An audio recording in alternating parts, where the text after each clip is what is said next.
Mesdames, Messieurs, chers amis, chers compatriotes, depuis 48 heures, nous sommes tous Charlie, c'est-à-dire à la fois choqués et debout.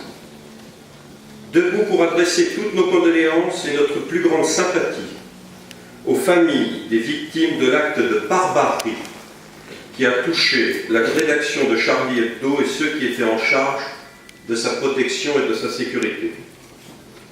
Debout pour saluer la mémoire et l'engagement de Frédéric Boisseau, agent d'entretien, de Franck Brincelaro, brigadier au service de protection, d'Ahmed Merabet, policier du 1er arrondissement de Paris, de Charb, de Cabu, de Philippe Honoré, de Tignous, de Wolinski, dessinateur, caricaturiste de grand talent et journaliste, d'Elsa Kaya,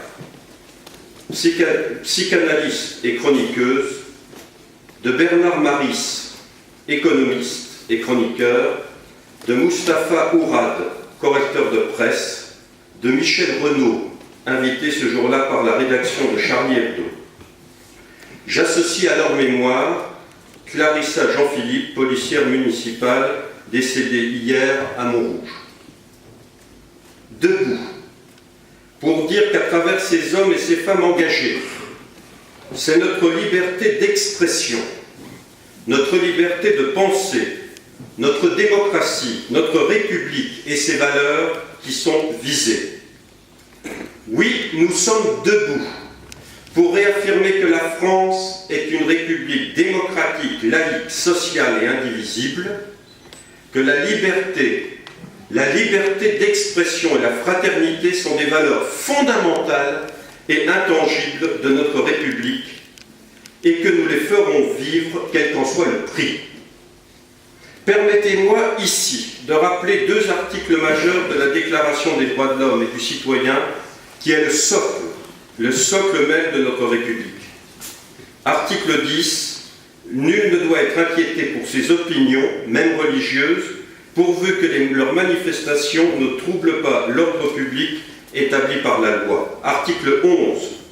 La libre communication des pensées et des opinions est un des droits les plus précieux de l'homme.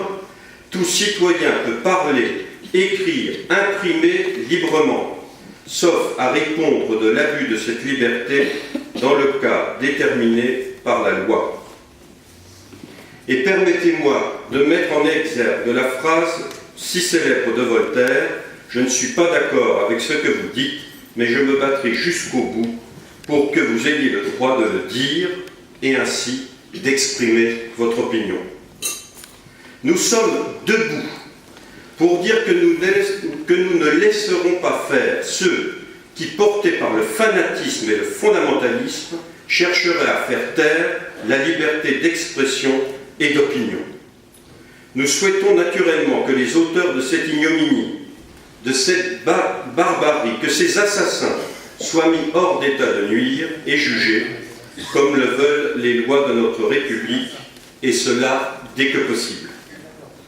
Debout, pour dire qu'il ne faut en aucun cas confondre l'expression d'une religion avec ce qui s'est passé mercredi dernier.